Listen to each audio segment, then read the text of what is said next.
As the years have gone by, and life every year teaches you different things. I think it's good to be able to, I suppose, to be able to stand up and let people see that being HIV isn't the end of the world. It's a condition. Why am I making a documentary? I think to make people aware, and also people that so that when they meet somebody, that if they say, oh, I'm HIV, or there's a bit of a problem, that they'd listen. I'm still Isidore. My way is now I feel that I can stand up and speak, tell the ways it is, and not reading from a script or anything like that. Just tell what's in my mind. To be HIV is a sad situation, but you have to get on with life to, as I said, to your best ability. I think people watching this, they'll probably say, well, who's he to talk? Well, I'm in the situation. I never thought that I'd become infected. I never thought that I'd be told by a doctor that I'm diagnosed HIV, and I must admit it was a shock. But I'm dealing with it, and I have to live with it. Life goes on, and it's like all illnesses that are out there. People have to. You get that inner strength to continue on, and you pick up the pieces. Absolutely. But you have a lovely garden. I love your. It's come on. Ah, it's lovely. It's come on well now. That hedging on the right there is growing well. Yes, yeah. Yeah. And even your couple of trees at the back wall are beautiful. Well, I just put two. I'm involved with AIDS West for close on 20 years, I think, at this stage. I got involved originally when I was involved with another organisation, and I was asked, would I get involved with AIDS West? At the time, HIV was something very new to the Irish population, and I was personally appalled at the notion that somebody could die from literally having sex with somebody else. It just made no sense to me, and the fact of stigma even back then was so strong that it just all seemed just unfair to me, and I just got involved with the local organisation, which had been started by Evelyn Stevens and Angela Savage. If you've been involved in risky sexual behaviour, why not get tested? Testing is free at your local STI clinic, or perhaps you prefer to talk to a GP. Why not call AIDS West in confidence on 091? I guess what AIDS West does really is it focuses on helping to support people who have HIV or their families. That's our primary focus. We have approximately 120 clients. We cover the areas from Roscommon, Mayo and Galway, but we also touch parts of Sligo, even parts of Clare, and as far over as Westmeath. Basically, clients are referred to us from the hospital here, and we provide support services to people who have been diagnosed. And that's right, the risk of getting the flu is the same. So I lived in the country, and I came from a large family, and I suppose that was the most difficult thing to start telling my family first of all, and once I said what the situation was, that I was HIV positive, that I was diagnosed, that's when all the questions start to come in from all angles, brothers and sisters, and then the closest friends after that. The principal problem at the moment is stigma. Forever, as has been down through the years, and it has changed very little, except maybe in some continental countries that seem to have taken it on in a different manner. Certainly, the huge problem I have with all my clients in Ireland is the fact that they cannot tell most people that they are positive. There's still a fear out there, there's still ignorance out there, and it's something that we need to address and has not been addressed properly, either on a governmental or on a local basis. Yeah, I've met people that and even tried to be friends with people, and they've just shut down. They've just gone away and said no, and we won't discuss that. Somebody I spoke to on the phone this morning, this is a lady who rang from a county outside Galway, whose brother is ill in London with HIV. Now, they have a family of around 8 members in the family, and she stressed to me that at least 4 members of the family want to have nothing to do with this brother of theirs. He's their brother, and they simply do not want to get involved.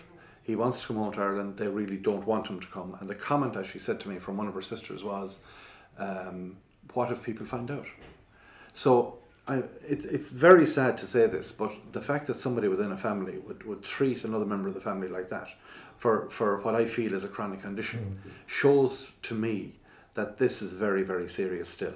And I have found this, I have clients who have told nobody about their condition. Yeah, I suppose I have been stigmatised by people that would know that I'm HIV. And as I said, that's where you have to be strong and to be able to cope with it and put a smile on and grin and bear what you're living with and what you have. So today our seminar is a very special seminar. Well, we work closely with many of the schools in the region. We provide very defined and specific courses on sexual health into schools, which complement the work that's been done on the SPHE programs. Our work is very specific, it's very informative.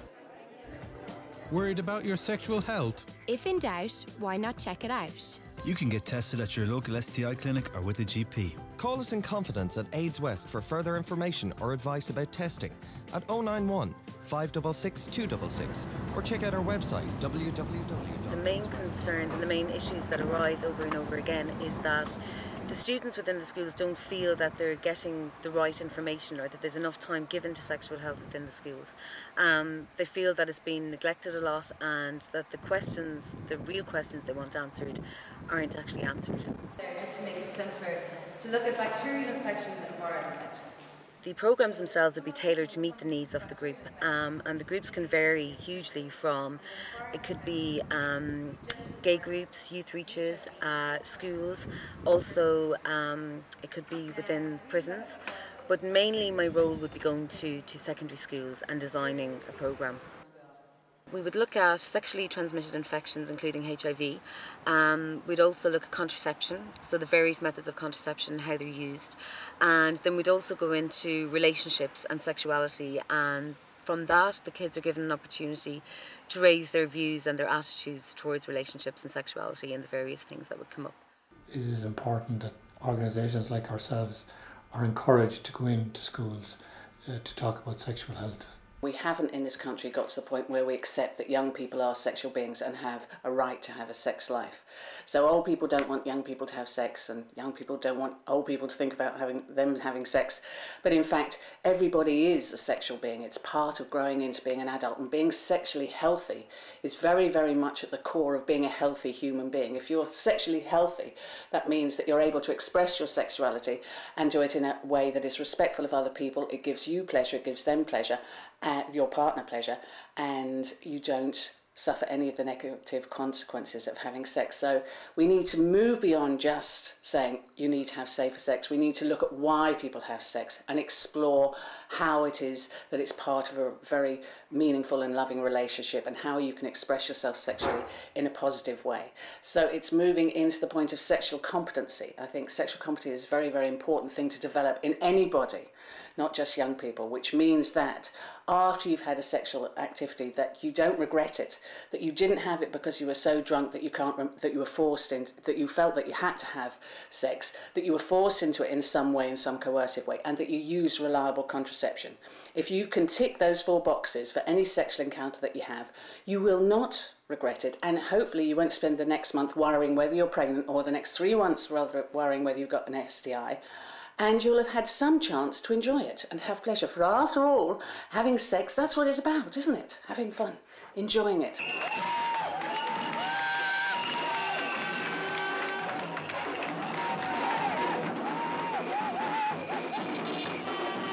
There is a problem where there seems to be a small portion of the community who have come to the stage where they're quite willing to take chances and would believe that they won't get positive, but are quite willing to have sex without condoms or to actually engage in practices that could be deemed as dangerous. I took chances, and that's basically why I'm in the boat I'm in, and or the situation I'm in. Unprotected sex is unprotected sex, and with unprotected sex, you're leaving yourself open to lots. So have you been abroad on holidays? Have you brought back more than a suntan? If you've had unprotected sex and are concerned that you may put yourself at risk, get tested. Testing is free at your local STI clinic, or you can also call us in confidence at AIDS West on 091 566 266 for advice about testing options, or check out our website www.aidswest. As regards the use of condoms, we would advocate that people who are engaging in sexual activity, particularly with partners that the first time or they would not normally be with, you don't know the history of somebody's sexual activity, so we will always recommend the use of condoms. Now, a very good morning to you. Well, in today's Irish Examiner, there's a story in relation to a Debs. It's a photograph of a play setting with a condom left there. It's for a Debs tonight.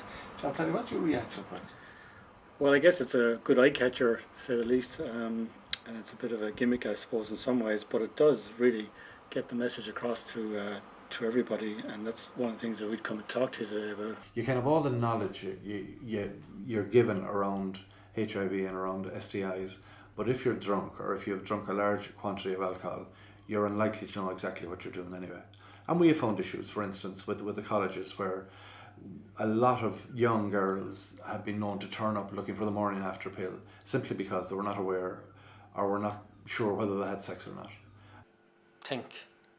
And when you see ads on TV about using condoms or whatever, that's what it's down to, really, common sense. But a lot of us, when we're on holidays or whatever, might have the few extra drinks or whatever, and you just forget. And that's, as I said earlier on, it's human nature. Human nature.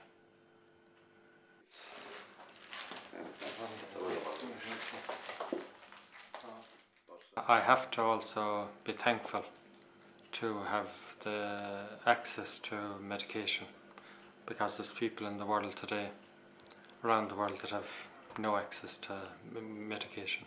So that's one good thing that I have to be thankful for. Yeah, and if it wasn't for medication, I don't think I'd be here. I was always a fit person, and still am.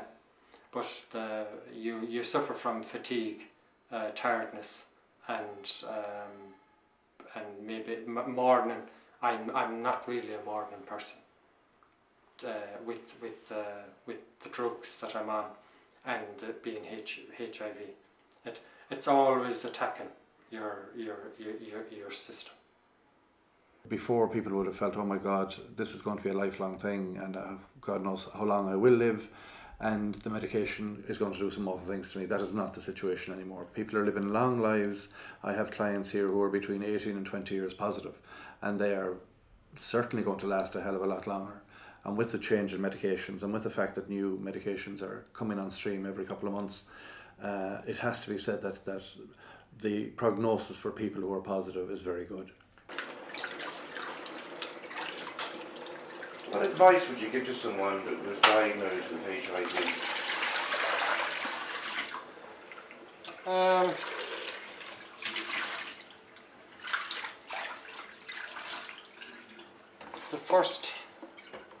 The first thing I'd say is to tell a good friend